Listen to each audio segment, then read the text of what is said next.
Assalamualaikum warahmatullahi wabarakatuh. Perkenalkan, saya Arista Widya Klayarista, NPM 2751006 dari kelas 3 Agribisnis Politeknik Negeri Lampung. Baik, pada kesempatan kali ini saya akan menjawab 5 pertanyaan yang ditugaskan oleh dosen pada mata kuliah Tata Niaga Pertanian. Baik, langsung saja. Untuk pertanyaan yang pertama yaitu, jelaskan macam-macam pasar yang terjadi pada tata niaga pertanian. Di sini ada 4 pasar, yaitu yang pertama pasar persaingan sempurna, di mana pengertiannya yaitu jumlah produsen banyak dan volume produksi setiap produksi hanya merupakan bagian yang kecil dari volume transaksi total di dalam pasar. Produk yang dihasilkan adalah homogen, sehingga produksi satu produsen merupakan substitusi yang sempurna bagi hasil produksi produsen lain. Setiap produsen bisa mendapatkan informasi pasar dengan cepat dan tepat. Kemudian untuk yang kedua yaitu pasar monopoli. Dengan pengertiannya yaitu monopoli adalah situasi di mana output yang masuk dalam suatu industri dikontrol oleh seorang penjual. Penjualnya disebut monopolis. Seorang monopolis dapat menentukan harga atau disebut dengan price setter, dan pembeli-pembelinya bersedia membeli dengan harga tersebut.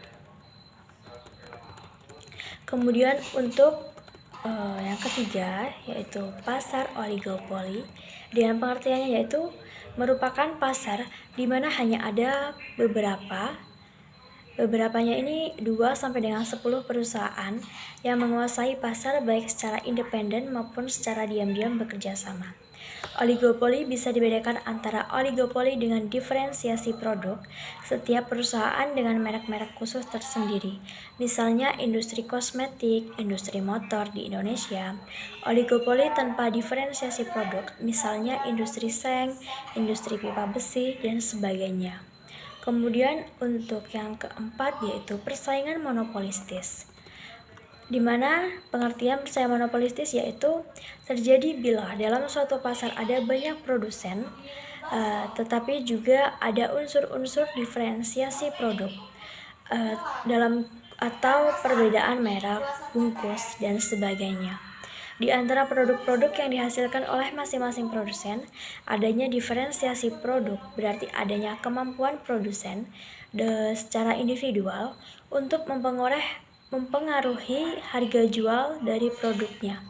Tidak adanya homogenitas produk adalah aspek pokok yang membedakan pasar persaingan monopolistis dengan pasar persaingan sempurna.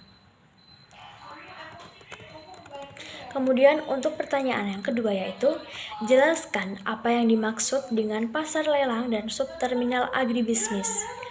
Apa kaitannya dengan sistem pemasaran komoditas pertanian di Indonesia?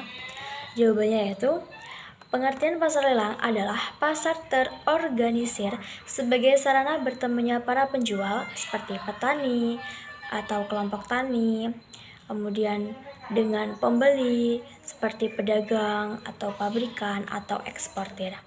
Para penjual dan pembeli adalah anggota pasar lelang. Pasar lelang mempunyai peraturan atau ketentuan tertentu. Harga berbentuk melalui mekanisme lelang. Biasanya harga ditetapkan dari harga penawaran tertinggi.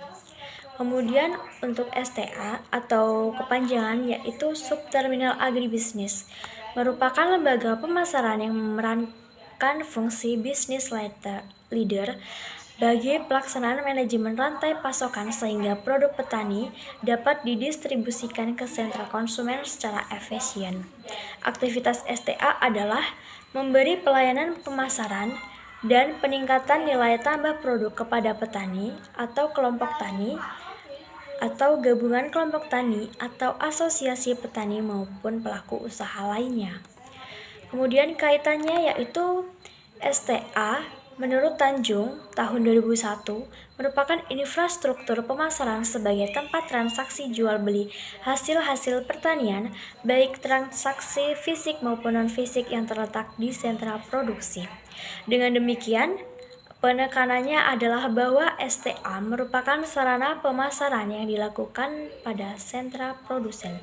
Kemudian untuk pertanyaan yang ketiga yakni faktor-faktor apa saja yang menentukan sifat dan bentuk pasar? Terangkan dengan menggunakan contoh. Baik, untuk faktornya itu ada 4, yaitu faktor adanya penjual dan pembeli, adanya barang atau jasa yang akan diperjualbelikan, adanya jenis barang yang diperjualbelikan, kemudian yang terakhir yaitu adanya sistem transaksi antara pembeli dan penjual. Kemudian selanjutnya untuk contoh, yang pertama yaitu adanya penjual dan pembeli. Contohnya seperti adanya interaksi antara penjual dan pembeli, seperti transaksi jual beli. Ciri-ciri itu seperti ada barang atau jasa yang diperjualbelikan, terjadi transaksi jual beli, adanya proses permintaan dan tawar-menawar, terjadinya interaksi antara pembeli dan penjual, dan transaksi terjadi ketika ada kesepakatan antara penjual dan pembeli. Kemudian untuk ciri yang kedua yaitu barang atau jasa yang akan diperjualbelikan. Seperti contohnya jasa, itu contohnya seperti kurir, sopir, dokter, guru, dan tukang cukur. Kemudian untuk contoh barang yaitu pembuat kue untuk dijual kembali, membeli produk makanan di pasar.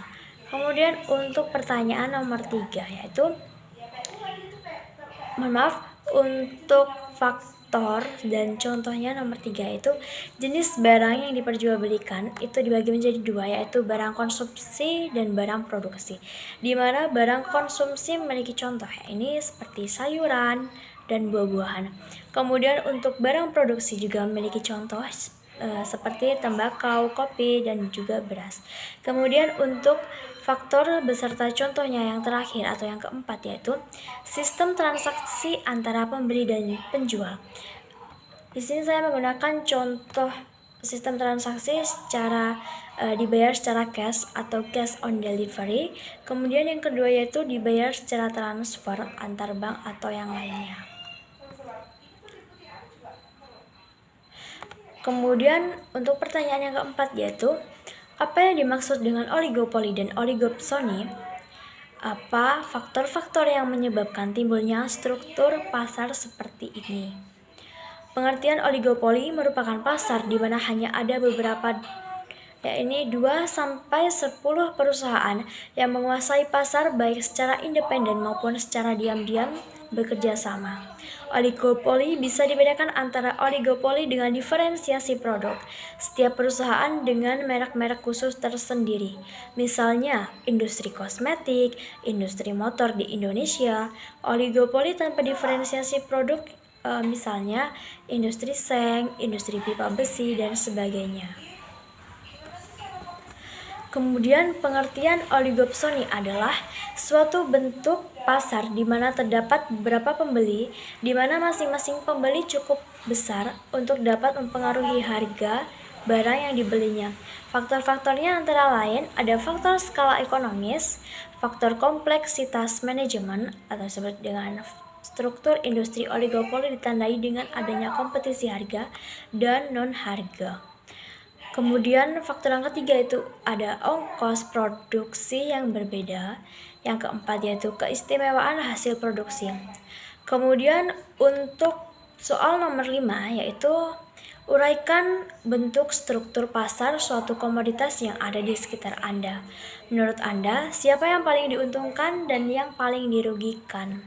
Jadi untuk jawaban nomor 5 ini saya menjawab berdasarkan pasar suatu komoditas yang ada di daerah saya. Ya, ini bentuk struktur pasar yang ada di sekitar saya. Ya, ini struktur pasar yang persaingannya sempurna, di mana jumlah pembeli dan penjual banyak sehingga pembelian seorang konsumen sangat kecil bila dibandingkan dengan jumlah pembelian secara keseluruhan di pasar. Bagi pembeli, harga pasar harus diikuti pembeli, hanya menentukan jumlah barang yang akan dibeli. Bebas mengambil keputusan harga barang dan jasa terjadi dan disepakati karena interaksi antara permintaan dan penawaran di pasar. Pembeli dan penjual mengetahui keadaan pasar.